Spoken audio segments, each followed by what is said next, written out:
ब्रह्मी भूतयोगिराज हंसतीर्थ स्वामी महाराजाय नमो नमः। ओम नमो सिद्धपुरुषाय सद्गुरु उमाकांत महाराजाय नमो नमः। प्रेमळ शांत दयाघन मूर्ती प्रेमा हरीची असेही प्रचिती पाहो निरूपा होय मन शांती नमस्कार माझा गुरुचरणासी नमस्कार माझा गुरुचरणासी। सद्गुरु अप्पा महाराज की जय।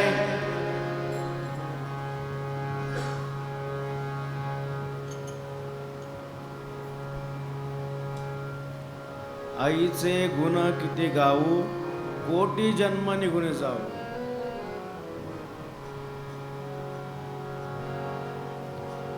आईचे गुण किती गाऊ गाऊ आईचे गुण किती गाऊ आईचे गुण किती गाऊ गाऊ आईचे गुण किती गाऊ। कोटी जन्म निघून जाऊ कोटी जन्म निघून जाऊ। कोटी जन्म निघून जाऊ। कोटी जन्म निघून जाऊ। आईचे गुण किती गाऊ गाऊ आईचे गुण किती गाऊ गाऊ आईचे गुण किती गाऊ गाऊ आईचे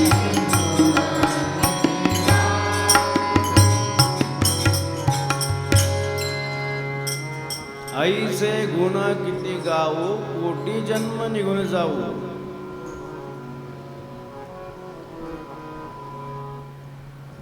हा जसा भाग आपल्या स्वामींनी आपल्या भगवती प्रित्यर्थ दाखवलेला आहे, दाखवलेला म्हणजे सद्भाव दिला आहे, जसं सांगितलेलं आहे कोटी जन्म निघून जाऊ। सहस्त्रमुखी हा शेषराज वर्णन करण्या थकला आज, तसं आपल्या सद्गुरूंचे गुण आहेत, तशी आपल्या सद्गुरूंचे गुण आहेत। तर सद्गुरूंचे गुण किती गाऊ कोटी जन्म निघून जाऊ, त्याची वाचाच आपल्याला नाही आहे। सद्गुरूंचे पहिले गुण आपल्याला ओळखता आले पाहिजेत आणि मग नंतर त्याचं वर्णन करता आलं पाहिजे, असं हे सद्गुरूंचं वर्णन आहे।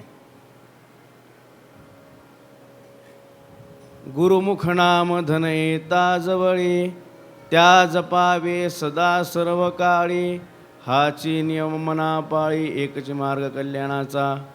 जसं महाराजांनी सांगितलं होतं, महाराज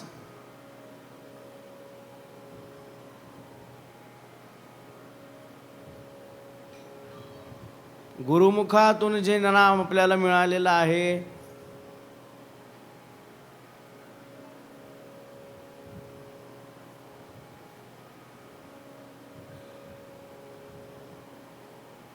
त्याचं किती महत्त्व आपल्याला आहे, त्याचं किती महत्त्व आपण ठेवलं पाहिजे आणि किती त्याचा आपण आदर करून नियम पाळला पाहिजे। महाराजांचं प्रत्येक मार्गदर्शनामध्ये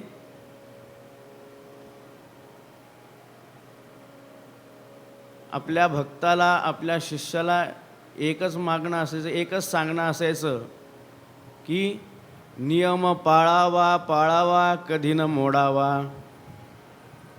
प्रत्येक वेळेस सांगायचे महाराज।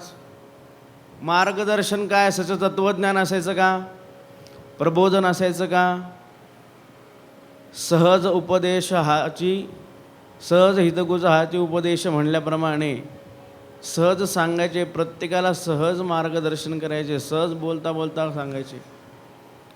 पण ती सहजता किती आहे याचं महत्त्व त्यावेळेस कळलं नाही, कळत नाही. त्याचं महत्त्व केव्हा कळतं की अरे नाही, आपण कुठल्या त्या याच्यात अडकलो, अडचणीत अडकलो, तेव्हा महाराजांनी आपल्याला काय सहज बोलता बोलता काय सांगितलं होतं. त्यावेळेस कळतं की ते महाराजांनी काय आपल्याला ते सहज सांगताना का सांगितलं होतं, का.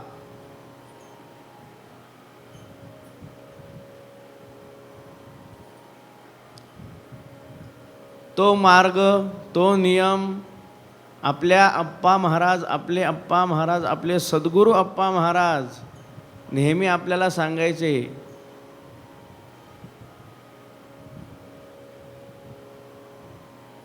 पण आपल्याला प्रश्न पडायचा की हाच नियम आपल्याला प्रत्येक वेळेस प्रवचनामध्ये काय येतो, मार्ग महाराज दुसरं का सांगत नाहीत, पडायचा प्रश्न. काही काही जणांना पडायचा. पण नियमच का करायला सांगायचे. पण नियमामध्ये जी ताकद आहे ती बाकी याच्यामध्ये सांगून होत नाही. कारण जो भक्त आहे तो प्रापंचिकच आहे, परमार्थिकच आहे, सद्भक्तच आहे.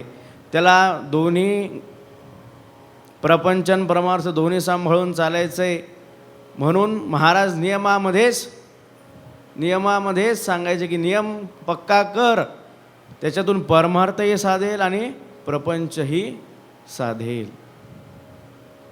असा हा प्रपंच परमार्थाचा गाडा चालवताना महाराजांनी आपल्याला प्रत्येक वेळेस सांगितलं आहे की भक्ती कशी असावी, भक्ती कशी असायला पाहिजे. नदी नाले वाहती हंगाम सरिता आटोन जाती, तैसी नसावी भक्ती निश्चयात्मक असावी. अशी दृढ भक्ती प्रत्येकाची आहे. प्रत्येक त्या तकमगीने येतो, प्रत्येक त्या तकमगीने भाग करतो, सेवा करतो. जसं जसं जमेल तसं तो फळ घेतो. घेतो की नाही घेतो. स्थिर बसलेत का सगळे, का इकडं तिकडं लक्ष आहे. बसलेत का स्थिर सगळे. आपलं सद्गुरूंचं इथं आज जरी त्या तगमदीने आपण इथं आलो आहोत, जी भगवत अप्पा महाराजांकडे जी बघण्याची दृष्टी आपल्याकडे होती, माझा सद्गुरू कुठे दिसतोय का, माझा सद्गुरू कुठे दिसतोय का, भेटतोय का, बोलतोय का. तर आपले सद्गुरू जसं महाराजांनी सांगितलं, अंबरीश महाराजांनी, की आपले सद्गुरू अप्पा महाराज या स्टेजवरती बसलेले आहेत. स्टेज नाही आहे, व्यासपीठ आहे, व्यास यंत्राची इथं स्थापना झालेली आहे. सद्गुरू अण्णा महाराजांना, स्वामी माता प्रेमानंदनाथ महाराज, सद्गुरू अप्पा महाराज शक्तिदंड या व्यासपीठावरती विराजमान आहे. म्हणून नुसतं दैवत इथं मांडलेलं नाही, इथं आपण नुसतं बसलेलो नाही. कालमानप्रमाणे आपण खुर्च्या घेतलेल्या आहेत, पण ताठ एकाग्र आणि स्थिर अशी ही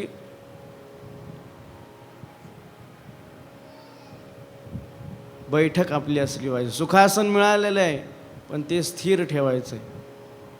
मन स्थिर ठेवायचं. सकाळची वेळ आहे, प्रसन्नता आहे वातावरणामध्ये. आपलं अधिष्ठान आपल्यासमोर आहे, त्या अधिष्ठानाशी एकाग्र व्हायचं आहे.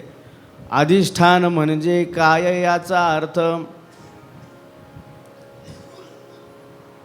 आहे की नाही. अधिष्ठान म्हणजे आपल्याला हरिपाठ कोणाकोणाला माहिती आहे. महाराजांचा हरिपाठ, अण्णास्वामीवरती केलेला हरिपाठ कोणाकोणाला माहिती आहे. हरी हरी हरी हंस तीर्थ स्वामी, शरण जारे त्वरे सर्व तुम्ही. माहिती ना. सद्गुरूंचा ध्यास धरिता अहर्निशी, गुरुसी करुणा येईल तुझी. बघा, सद्गुरूंचा ध्यास धरिता अहर्निशी, गुरुसी करुणा येईल तुझी. हे किती मोठं या छोट्याशा शब्दातून, सहज शब्दातून केवढा मोठा आपल्याला आधार महाराजांनी दिलेला आहे. अखंड ध्यास मनन चिंतन, अखंड घडो ध्यास रेणुकेचा, असं सांगितलेलं आहे महाराजांनी. प्रत्येक जो कोणी त्या हरिपाठाचं चिंतन करेल, स्मरण करेल, वाचील, त्याला शिष्यत्वाचं काय व्रत आहे, शिष्य कसा असला पाहिजे, शिष्याचे कसे नियम आहे, ते सर्व जाणून येतील. त्याच्यामध्ये निंदा द्वेष मत्सर याचा लागे दोष सगळ्याचा भाग त्याच्यामध्ये सांगितलेला आहे. कसा सांगितलेला आहे? सोप्या शब्दात सांगितलेला आहे की त्याचा परिणाम पण कसा होतो, काय होतो, आणि त्याचा आशीर्वाद पण कसा होतो, गुरूंप्रती ध्यास पण कसा ठेवला गेला पाहिजे, ती तगमग पण कशी असली पाहिजे. प्रत्येक भाग शिष्याचा प्रत्येक भाग म्हणजे ज्या दिवशीपासून गुरुमंत्र घेतला जातो तर शेवट मोक्षाकडे सद्गुरू कसे नेतात, तो भाग पूर्ण आपल्या हरिपाठामध्ये सद्गुरूंनी आपल्याला वर्णन केलेलं आहे.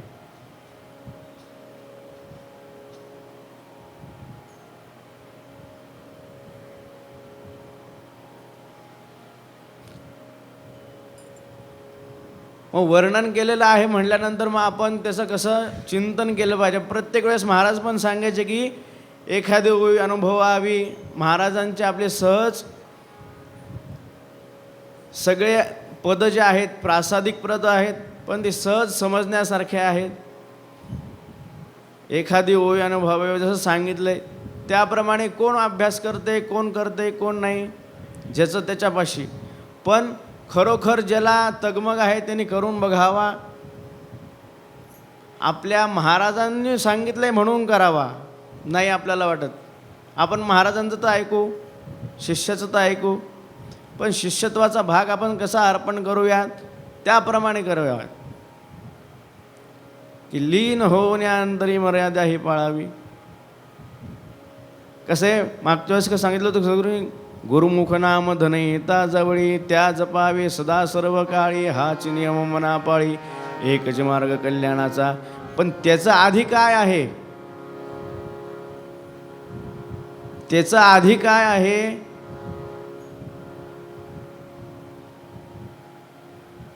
सद्गुरु चरण घट्ट धरल्यावरी, शिष्याने वागावे कैसे तरी, लीन होऊन्या अंतरी मर्यादा ही पाळावी. ही सुरुवात आहे. मग नंतर गुरुमुख नाम आहे. लीन होऊन्या अंतरी मर्यादा ही पाळावी. जसं सांगितलेलं आहे की लीनता किती आहे, प्रत्येक ठिकाणी लीनता असली तर सर्वस्व आपल्या जवळ येते.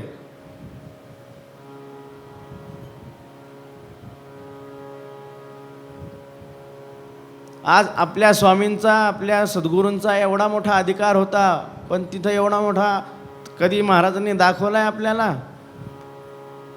कधी सांगितलंय मी एवढा मोठा आहे, मी एवढा चमत्कार करू शकतो, माझी एवढी ताकद आहे? सांगितलंय?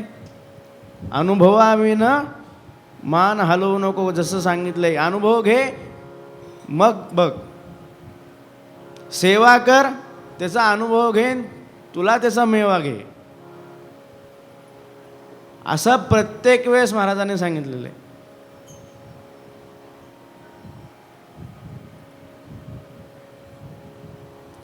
प्रत्येक वेळेस सांगताना मग त्यामध्ये संग सर्वांचा सोडावा, स्नेहरहित देह असावा, द्वेष कुणाचा न करावा, ऐसे सांगते श्री गुरु. असं आपल्या सद्गुरु स्तोत्रामध्ये सांगितलेलं आहे की संग पण कसा पाहिजे, मग ती मर्यादा पण आपल्याला पाळता आली पाहिजे की नाही. संग जर व्यवस्थित नसेल तर ती मर्यादा पण आपल्याला पाळता येत नाही. येते का पाळता? एक विचार स्थिर आहे आणि एक विचार गडबड आहे, तर तो त्या स्थिर विचाराला गडबड आहे की नाही. तसं स्थिरता मनाला पाहिजे, विचार स्थिर पाहिजे आणि संग पण तसा पाहिजे. म्हणून भाग्य की संग सर्वांचा सोडावा, स्नेहरहित देह असावा, द्वेष कुणाचा न करावा, ऐसे सांगते श्री गुरु. प्रत्येक प्राणी तसं सांगितलं आहे की, प्रत्येक संतांनी जसं सांगितलं आहे की संघाचा भाग कसा सांगितला आहे की ज्या संगतीनेच विराग झाला, मनोदरीचा जडभास घेला, साक्षात परमात्मा मज भेटविला, विसरू कसा मी गुरुपादुकेला. हा संघ कोणाचा झाला? मग कोणाचा संघ झाला? हा सद्गुरूंचा संघ झाला. ज्यांनी आपल्याला परमात्मा भेटवला आहे, ज्याच्या संगतीने आपल्या देहाचा उद्धार झाला आहे, ज्याच्या संगतीने आपल्या देहाला योग्य मार्ग मिळाला आहे, त्या संगतीमध्ये ज्या परमेश्वराला आपल्याला भेट दिली, तो संघ सद्गुरूंचा झालेला आहे.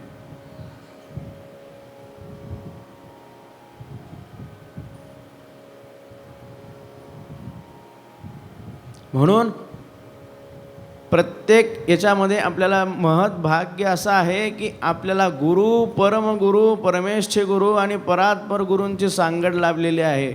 भगवतीचं स्वरूप आपल्याला प्रत्यक्ष आपल्या सद्गुरूंमध्ये बघायला मिळते. पण ज्यांना बघायला मिळते ते बघतायत, ज्यांना अनुभवायला मिळते अनुभवायला मिळालेले. अण्णा स्वामींचं स्वरूप पण सगळ्यांनी सगळं बघितलेलं आहे.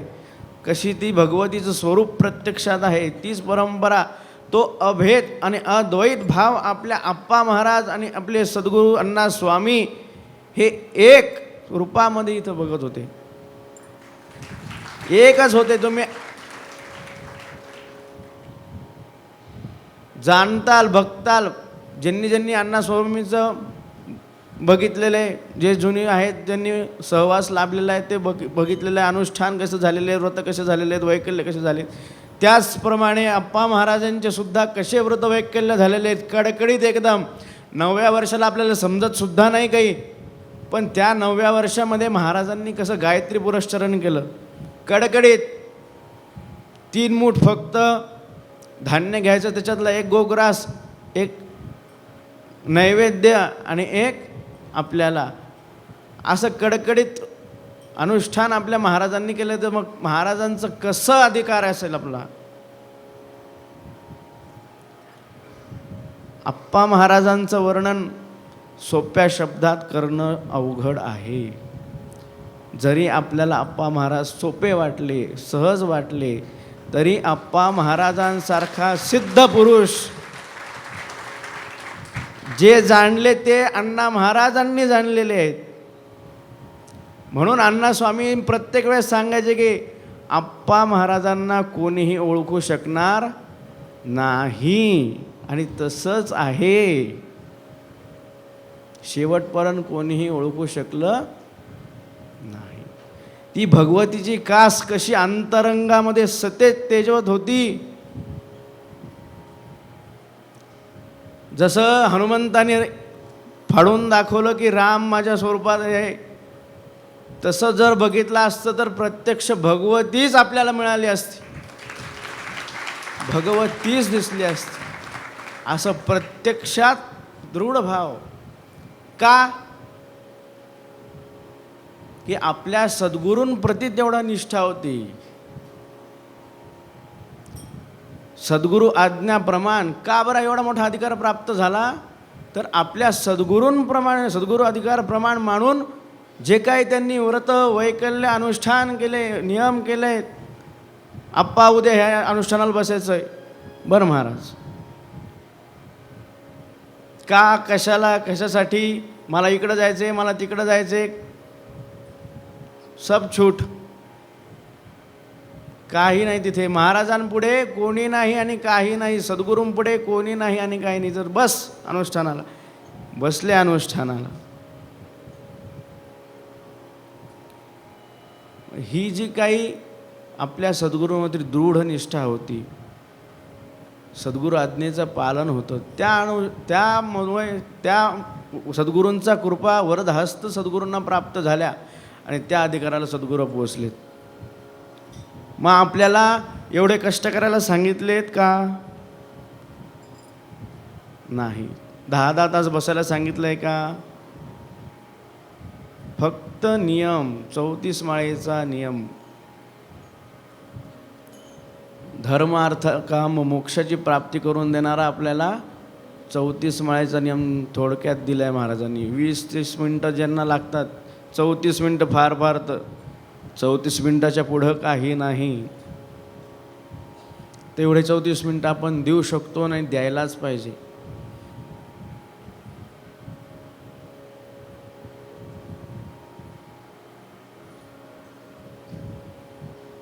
आज खूप मोठी खंत आपल्याला आहे, खूप डोळ्याला जाणवतं आहे की आज महाराजांचं स्वरूप कसं आहे, कसं नाही, कसं कुठं पाहायचं आहे, कुठं दिसायचं आहे.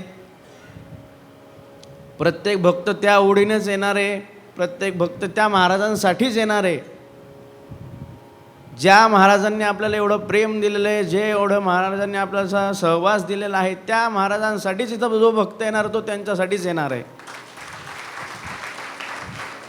आणि ते स्वरूप मग कसं बघायचंय? रेणुकाई म्हणजे आपुले स्वरूप, सेवा करून घ्यावी अमूप, साक्षात्कारे रिजवावे मन देख सर्व काळ. आपले स्वरूप सद्गुरू भगवती स्वरूप झालेले आहेत म्हणून उगच त्या ओळीमध्ये आलंय का? महाराजांनी म्हणलंय का? रेणुकाई म्हणजे आपले स्वरूप, रेणुकाई म्हणजे आपले स्वरूप. प्राणप्रतिष्ठेच्या वेळेस कोण कोण हजर होतं? आपल्या मागच्या वर्षी जी काय आपल्या मंदिराची पुनर्प्राणप्रतिष्ठा झाली, भगवतीचं स्वरूप पुनर्प्राणप्रतिष्ठेचं झालं, कोण कोण हजर होतं? त्यावेळेस सुद्धा महाराजांची तब्येत कशी होती पाहिली प्रत्येकाने. 10-10 तास त्या कार्यक्रमाला महाराज बसले होते की नाही? प्रत्येकाला दर्शन दिलं, प्रत्येकाला. अहो सुई दोऱ्यापासून तर पार म्हणजे त्या कार्यक्रमाची तयारी आहे, आपण वर्णन पण करू शकत नाही. एवढ्या स्वतः त्यांनी हाताने लिहून याद्या करून बॅगा भरून प्रत्येकात त्या कार्यक्रमाची पूर्ण तयारी महाराजांनी केलेली होती. एवढी तब्येत बरी नसताना सुद्धा का ती निष्ठा भगवतीप्रती होती की नाही, अंबाबाई भगवतीला, भगवतीचा दरबार सजला पाहिजे, माझ्या समोर भगवतीचं अधिष्ठान प्राणप्रतिष्ठा झाली पाहिजे.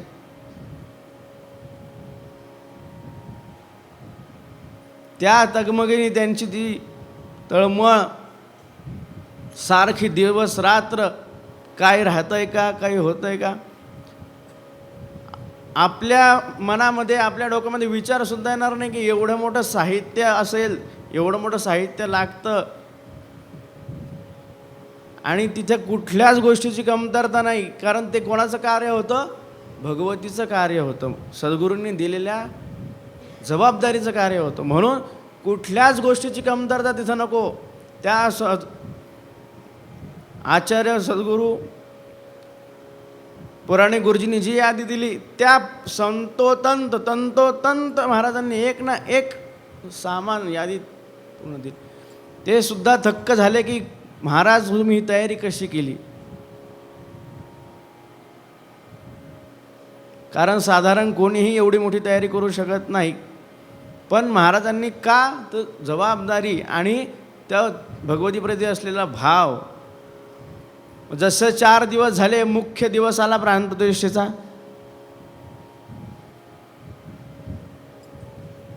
मुख्य दिवस आला, भगवतीची प्राणप्रतिष्ठा होणार, सकाळचा मुहूर्त होता.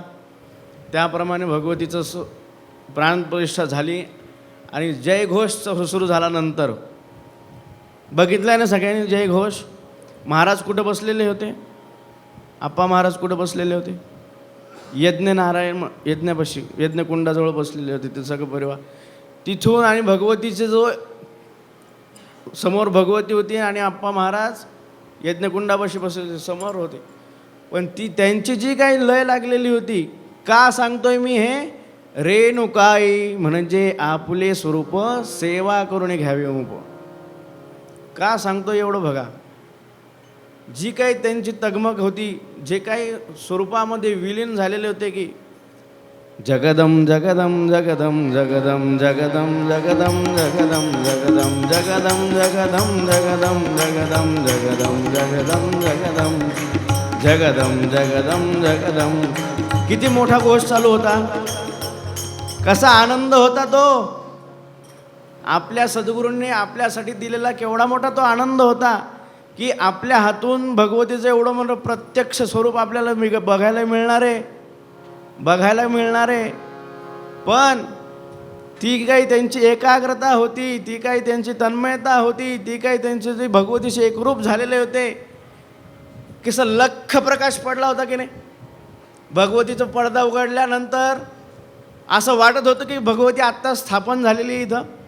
असा लख्ख दिव्य प्रकाश पडलेला होता. नवीन मूर्ती वाटत होती का? अहो, अंतःकरण महाराजांचं तिथं ठेवलेलं आहे. पण का सांगतोय आणि ऐका, परत पुढचं का सांगतोय हे ऐका. भगवतीची जशी प्राणप्रतिष्ठा झाली, महाराजांनी त्या प्राणप्रतिष्ठेची मूर्तीची प्राणप्रतिष्ठा केली आणि त्यानंतर महाराजांचं तब्येत खालवत गेली. महाराजांची तब्येत खालवल्यामुळे महाराजांना पुन्हा त्या मंदिरामध्ये येता आलं. त्याच्यानंतर नवरात्र होतं, अष्टमीचा भाग होता. आता नवरात्रामध्ये अष्टमी प्रत्येकाला माहिती आहे महाराजांचा काय अधिकार होता. तो साक्षात आनंद नाचे ना गगनात, आई खेळे हो अंगणात, आनंद मावेना गगनात, आई खेळे हो अंगणात, असा भाग राहायचा. आणि त्या आनंदाचा मेवा आपल्याला मिळायचा. भगवतीच्या स्वरूपामुळे, महाराजांच्या स्वरूपामध्ये भगवती खेळायची, पण त्याचा भाग आपल्याला, दर्शन आपल्याला मिळायचं. का? तो एवढा मोठा अधिकार होता महाराजांचा तेवढा मोठा अधिकार होता. पण अष्टमीची वेळ आली, महाराजांना म्हणलं, अंबरीश महाराज, आम्ही विचारलं की आज अष्टमी, आज तरी खाली या, आपण अष्टमीचा उत्सव साजरा करायचा आहे. महाराजांनी सांगितलं की सद्गुरूंची आज्ञा नाही, जे काय होईल वरतीच यायचे, सगळ्यांनी दर्शनाला वरतीच यायचे. काय माहिती होतं आपल्याला? काय जाणवत होतं का आपण? काही आपल्या डोक्यात तरी कल्पना येत होती का काय त्याच्या मागचा भाग असेल?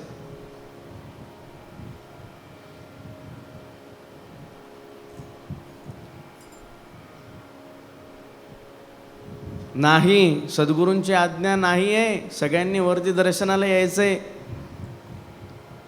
काय संचार झाला तो पण महाराजांना मग त्या दिवशी, की तसं नाही आहे की आज्ञा नाही म्हणून मंदिरातच आलं पाहिजे, असं नाही. की जिथे जाईल तिथे भगवती आहे आणि प्रत्यक्षच भगवती असल्यामुळे ती संचारात येणारच, दिसणारच, भक्ताला दर्शन देणारच.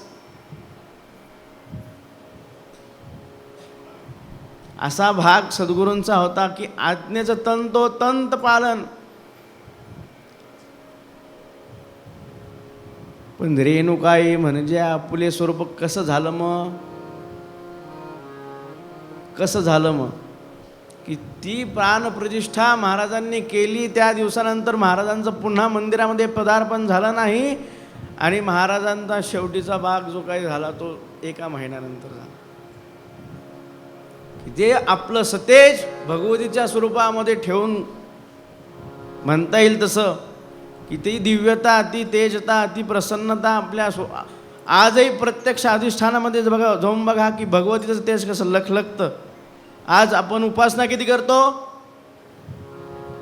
पण ते तेज कसं आपल्या सद्गुरूंनी तिच्यात विराजमान केलेलं आहे, त्या सद्गुरूंप्रती भगवती कशी तिथं तेजत आलेली आहे, ते स्वरूप लखलख. म्हणून रेणुकाई म्हणजे आपले स्वरूप सेवा करून घ्यावी अमोप, साक्षात्कारे रिजवावे मन देख सर्व काळ. सेवा करून घ्यावी अमोप.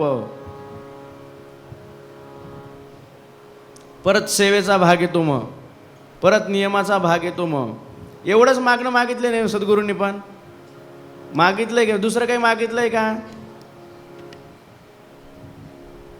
नाही मागितलं. सेवा करून घ्यावी अमुप, साक्षात्कार रिजवा म्हण देख सर्व काळ. मग साक्षात्कार कसा दे?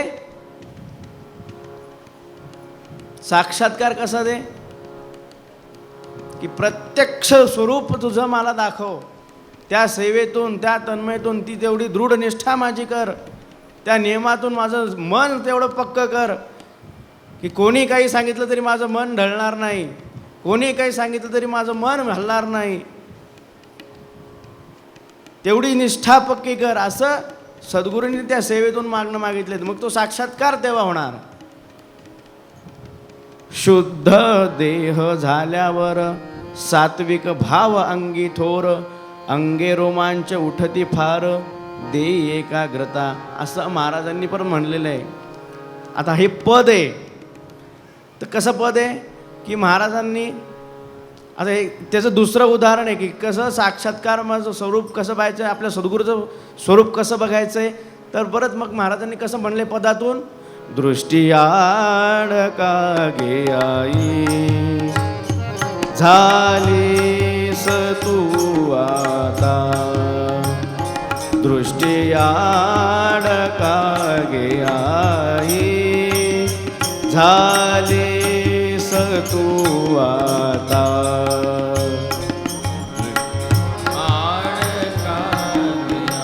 बघा बरं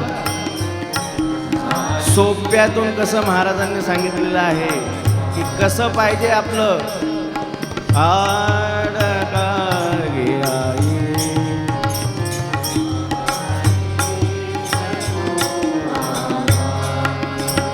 बालकासे दर्शन दे,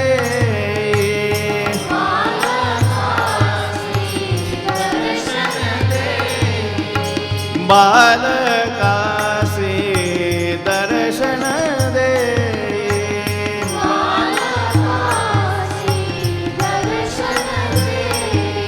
हे तूच रेणुका माता, दृष्टी आड का गे आई झालीस तू आता. अशीच परिस्थिती आपली झालेली आहे की आपले सद्गुरू आपल्याला दिसत नाही आहेत, मन बेचैन झालेलं आहे, तळमळ झालेली आहे, त्याच्यामुळं आपण स्थिर नाही आहे. आपल्या सद्गुरूंची पौर्णिमा आहे, आपल्या सद्गुरूंनी आपल्याला कर्तव्य दिलेलं आहे, आपल्या सद्गुरूंचं एक अधिष्ठान आहे, त्या तळमळीने आपण इथं आलेलो आहे. पण ते बालकासे दर्शन दे, त्या तळमळीतून बालकाला मला दर्शन दे, ही मागणं पण आपल्या सद्गुरूंनी मागवलेलं मागितलं. तूच रेणुका माता, दृष्टी आड का गे आई झालीस तू आता.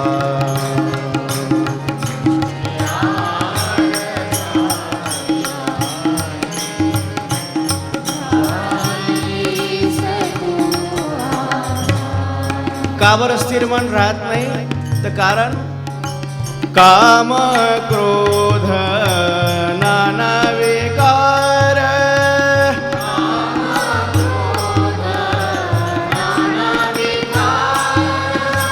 छळती हे मजसी पार,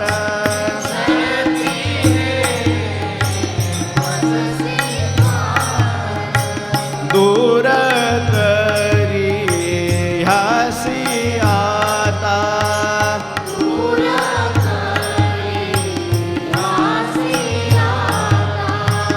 देई शुद्धता,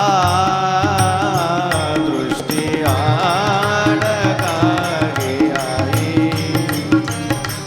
झालीस तू आता.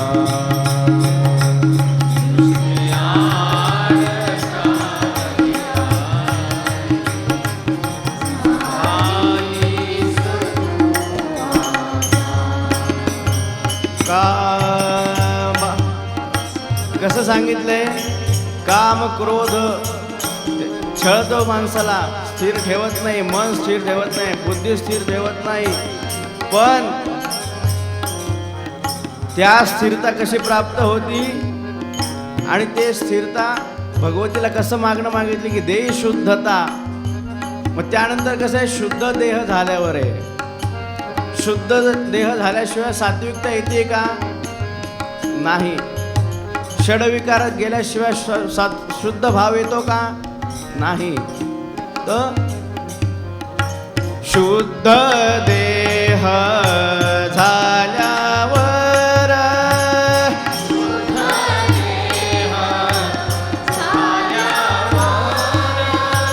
सात्विक भाव हाची थोर.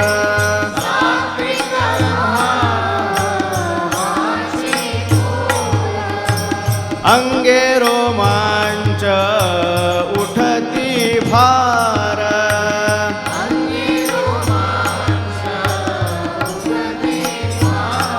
हे रोमांच कसे उठणार आहेत?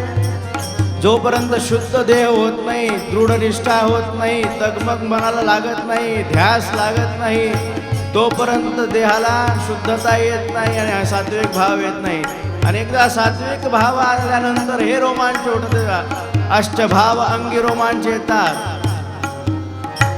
शुद्ध देह झाल्यावर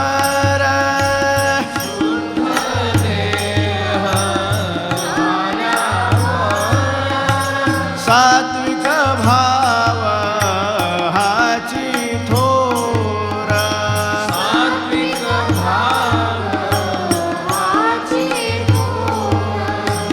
अंगे रोमांच उठती फार.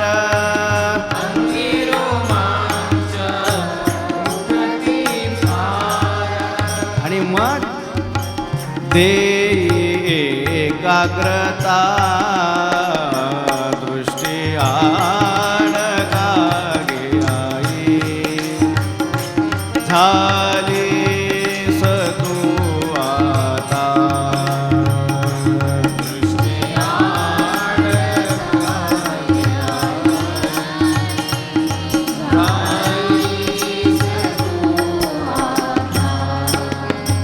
कृष्ण तनय हरी लीना. बघा आपले एवढे मोठे सद्गुरू सुद्धा कसे मागणं मागताय. कृष्ण तनय हरी लीना.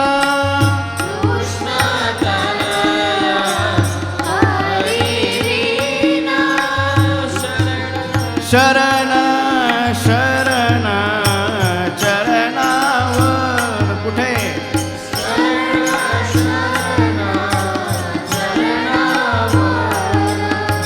कृपा दृष्टी ठेवी आता.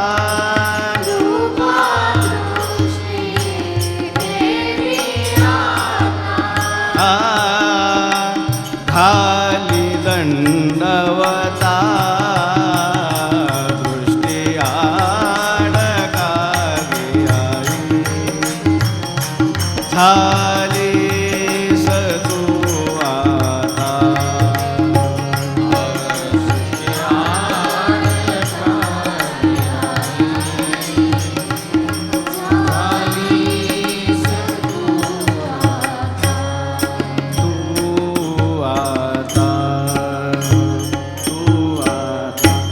बघा आपल्या सद्गुरूंनी सुद्धा हेच भगवतीला मागणं मागितलं होतं की कसं लीनता दे, कसं सात्विक भाव येईल, कुठं लीन व्हायचंय. शरण शरण चरणावर. चरणावर दिलीन. कृपादृष्टी ठेवी आता घाली दंडवता. सद्गुरूंचे चरण घट्ट धरल्यावरी शिष्याने वागावे कैसे तरी लीन होऊन या अंतरी मर्यादा ही पाळावी. परत चरण घट्ट धरल्यावरी शरण शरण चरणावरी कृपा दृष्टी ठेव्यात. असा हा भाग कसा आपल्या सद्गुरूंनी आपल्याला सोप्या शब्दामध्ये प्रत्येक अष्टकामध्ये, स्तोत्रामध्ये, ओवीमध्ये, ग्रंथामध्ये, पदामध्ये सांगितलेलं आहे. तर सहज सोप्या शब्दामध्ये सांगितलेलं आहे. मग हा शुद्ध देह कसा बनवायचा ते सुद्धा सांगितलेलं आहे. त्याचा साक्षात्कार कसा मिळवून घ्यायचा आहे ते पण सांगितलेलं आहे.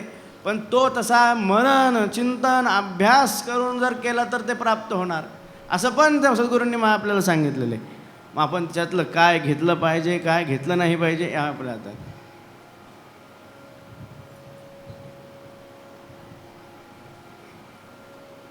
म्हणून आपल्या मग सद्गुरूंचं कसं स्वरूप मिळणार आहे आता, की नमस्कार असा करायचा आहे, क्षणभरच करायचा आहे की नमस्कार, पण असा की आपण जसं प्रत्यक्ष सद्गुरूंच्या पायावर डोकं ठेवताना जसं आपल्याला स्पर्श होतो त्या अंतःकरणातून सद्गुरूंचं दर्शन घ्यायचं. त्या अंतःकरणातून नमस्कार करायचं की बरोबर आपल्या हातामध्ये पदस्पर्श येणार आणि तसं ती जाणीव आपल्याला देणार. त्याच्यामध्ये द्वैत नाही, शंका नाही, कुठलाच भाग राहणार नाही. आपण ज्या ध्यासाने आपल्या सद्गुरूंचं स्मरण करू तसं ते सद्गुरूंचा आपल्याला चरणस्पर्श होणार. असं सद्गुरूंचा एवढा मोठा अधिकार आपल्या आहे. आणि तो साक्षात्कार पण मग आपल्याला त्या पद्धतीने मिळणार. प्रत्यक्ष सद्गुरूंचं दर्शन त्या साक्षात्कारामध्ये होणार, मार्गदर्शन होणार, आशीर्वाद मिळणार. असा हा आपल्या भाग सद्गुरूंचा आहे. आज प्रत्येकजण आपल्या सद्गुरूंसाठी इथे आलेला आहे, सद्गुरूंप्रती कृतज्ञता व्यक्त करण्यासाठी इथं आलेला आहे. तर त्याला सद्गुरूंचा आशीर्वाद आहेच मिळणार, जरी असा भाग असला तरी प्रत्यक्षात आहेच. म्हणून नियम पाळावा कधी न मोडावा, याला विसरू नाही. रेणुका माता की जय. राजाधिराज योगीराज हंसतीर्थ स्वामी महाराज की जय. सद्गुरु अप्पा महाराज की जय. गिरिजा माता की जय. अंबेचा उदयोस्तु. सद्गुरूंच्या चरणी सेवा अर्पण. जय जगद्गुरू.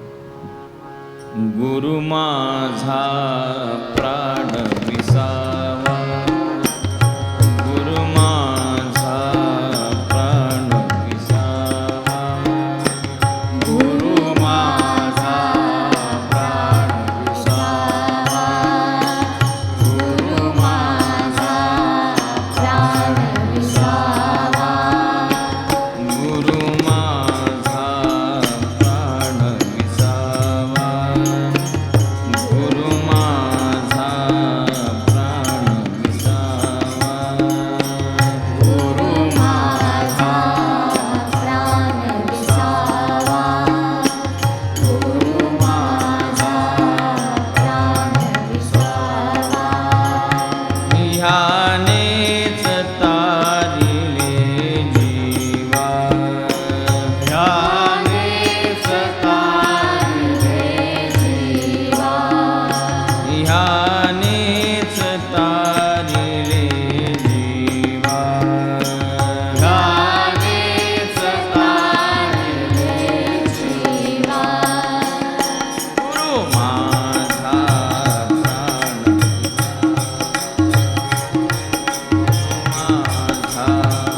माझा प्राण विसावा, गुरु माझा प्राण विसावा, गुरु माझा प्राण विसावा.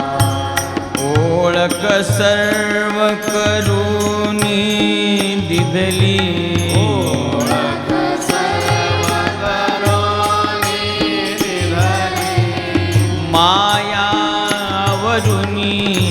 घेतली, मायावरुनी घेतली, कर्तव्य दंड हाची दिधला, कर्तव्यदंड हाची दिधला, शुद्ध चित्त केले जीवा, शुद्ध चित्त केले जीवा. गुरु माझा प्राण विसावा, गुरु माझा प्राण विसावा, गुरु माझा प्राण विसावा, गुरु माझा प्राण विसावा.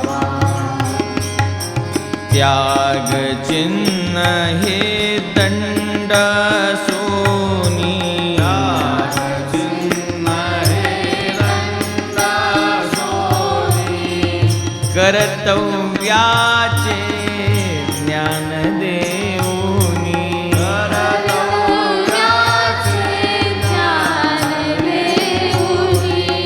प्रपंच हाची उभा केला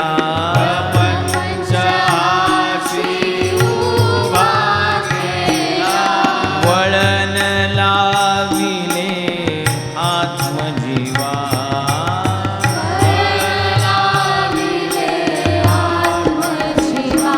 गुरु माझा प्राण विसावा गुरु माझा प्राण विसावा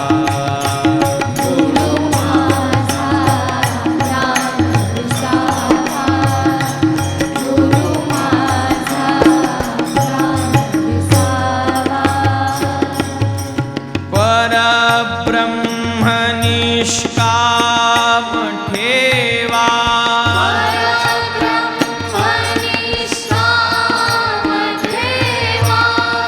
ओळख दिधली जीवाला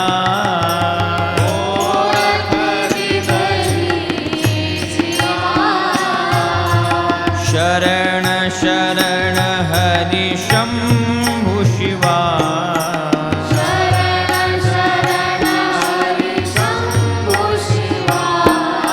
कृत कृतार्थ झाले जीवा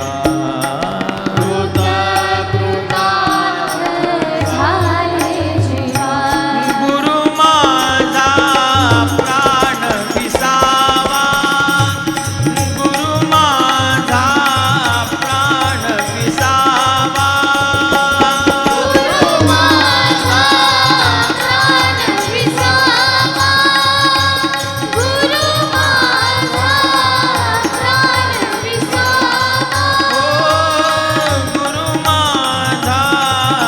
प्राण विसावा प्राण विसावा